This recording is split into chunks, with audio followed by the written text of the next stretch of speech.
semuanya. Jadi di video kali ini saya akan menjelaskan tentang sejarah Mataram Islam. Seperti kata pepatah, tak kenal maka tak sayang. Maka dari itu, yuk kita kenalan dulu.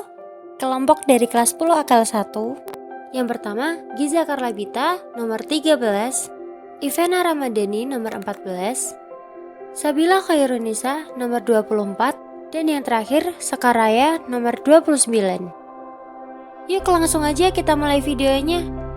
Kerajaan Mataram berdiri tahun 1582. Pusat kerajaan ini letaknya di Dusun Salaka, Jawa Tengah, bagian selatan dengan pusatnya di Kota Gede, sekitar kota Yogyakarta. Menurut berita kuno, letak geografis kerajaan Mataram Islam berada di daerah aliran Sungai Opak dan Progo yang bermuara di Laut Selatan. Mataram Islam berawal dari tanah yang diberikan oleh Sultan Hadiwijaya dari Pajang kepada Ki Ageng Pemanahan sebagai hadiah karena berhasil menumpas area Penangsang dari Jipang. Tanah tersebut berada di hutan Mantaok yang kemudian dibangun menjadi desa yang makmur. Setelah Ki Ageng Pemanahan meninggal, tanah tersebut diwariskan kepada putranya Danang Sutawijaya. Pada tahun 1586, Sutawijaya memberontak terhadap Pajang dan mendirikan kerajaan sendiri dengan nama Mataram. Ia kemudian bergelar Panembahan Senopati dan memindahkan ibu kota ke Kota Gede. Ia berhasil memperluas wilayah dengan menaklukkan daerah-daerah di sekitarnya seperti Surabaya, Pasuruan, Tuban, dan Madura. Sutawijaya mengangkat dirinya sebagai Raja Mataram dengan gelar Panembahan Senopati dengan ibu kota kerajaan di Kota Gede. Tindakan-tindakan penting yang dilakukan adalah meletakkan dasar-dasar kerajaan Mataram dan berhasil memperluas wilayah kekuasaan ke timur, Surabaya, Madiun, dan Ponorogo, dan ke barat menundukkan Cirebon dan Galuh.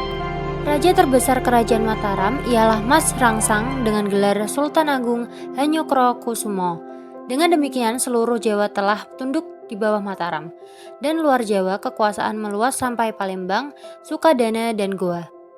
Batavia dikepung dari darat dan laut selama 2 bulan, namun tidak mau menyerah, bahkan sebaliknya akhirnya tentara Mataram terpukul mundur. Dipersiapkan serangan yang kedua dan dipersiapkan lebih matang dengan membuat pusat-pusat perbekalan makanan di Tegal, Cirebon, dan Kerawang, serta dipersiapkan angkatan laut. Setelah Sultan Agung meninggal, penetrasi politik VOC di Mataram makin kuat. Akibat campur tangan VOC dan adanya perang saudara dalam memperebutkan tahta pemerintah menjadi kerajaan Mataram lemah dan akhirnya terpecah-pecah menjadi kerajaan kecil. Surakarta Utara diberikan kepada Mas Said dengan gelar Mangkunegara I.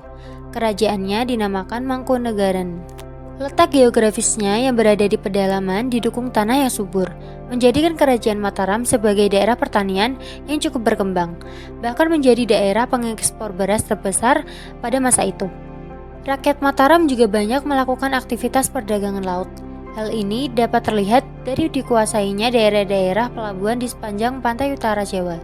Perpaduan dua unsur ekonomi, yaitu agraris dan maritim, mampu menjadikan kerajaan Mataram kuat dalam pencaturan politik di Nusantara. Pada masa pertumbuhan dan berkaitan dengan masa pembangunan, maka Sultan Agung melakukan usaha-usaha antara lain untuk meningkatkan daerah-daerah persawahan dan memindahkan banyak para petani ke daerah Kerawang yang subur. Atas dasar kehidupan agraris itulah, disusun suatu masyarakat yang bersifat feodal. Para pejabat pemerintah memperoleh imbalan berupa tanah garapan, sehingga sistem kehidupan ini menjadi dasar munculnya tuan-tuan tanah di Jawa. Pada masa kebesaran Mataram, kebudayaan juga berkembang, antara lain seni tari, seni pahat, seni sastra, dan sebagainya. Di samping itu, muncul kebudayaan kejawen yang merupakan akulturasi antara kebudayaan asli, Hindu, Buddha, dengan Islam. Upacara grebek yang bersumber pada pemujaan roh nenek moyang berupa kenduri gunungan yang merupakan tradisi sejak zaman Majapahit dijatuhkan pada waktu perayaan hari besar Islam, sehingga muncul grebek Syawal pada hari raya Idul Fitri, grebek Maulud pada bulan Rabiul Awal. Hitungan tahun yang sebelumnya merupakan tarik Hindu yang didasarkan pada peredaran matahari dan sejak tahun 1633 diubah menjadi tarik Islam yang berdasarkan pada peredaran bulan. Tahun Hindu 1555 diteruskan dengan perhitungan baru dan dikenal dengan Tahun Jawa. Adanya suasana yang aman, damai dan tentram, maka berkembang juga kesusastraan Jawa. Sultan Agung sendiri mengarang kitab sastra Gending yang berupa kitab filsafat.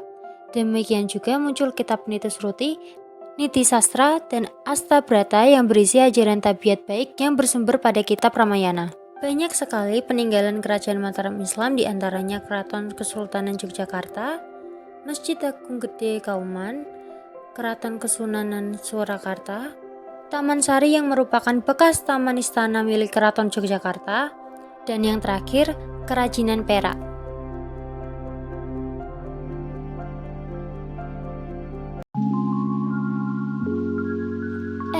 Sampai ngantuk.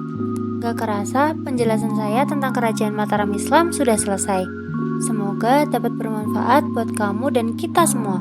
Terima kasih sudah menonton.